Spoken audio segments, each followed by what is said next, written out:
पण तुला सतत जाणवतील त्यांची माया. जरा टाळ्या दिल्या तर बरं वाटेल.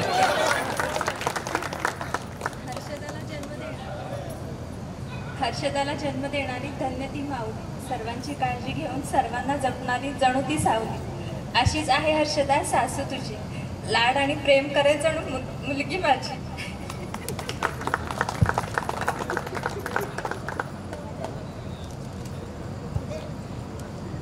आई समान भासते तेजूताईची माया, वटवृक्षाप्रमाणे असते तिची तुझ्यावर छाया. मैत्रीण होऊन जाईल तुझ्या प्रत्येक सुख दुःखात, तुला कायम साथ देईल.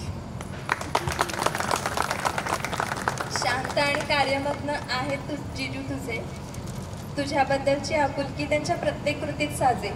प्रत्येक नात्यात पण नवीन नात्यात पण आहे असंच एक प्रसन्न व्यक्तिमत्व. स्वप्नींच्या रूपात भाऊ आणि जिजू ही नाती होती सहव्यक्त.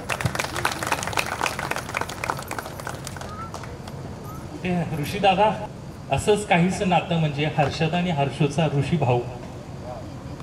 डोळ्यातील आनंद ऋषीच्या हृदयात उमटतो.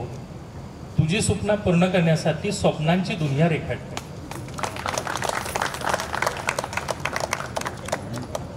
आमचा अक्षय आहे शांत, संयमी आणि समजूतदार. हर्षदा अक्षयच्या रूपात तुला मिळते जन्मजन्मीचा जोडीदार. लग्न म्हणजे आयुष्यभर असलेली विश्वास.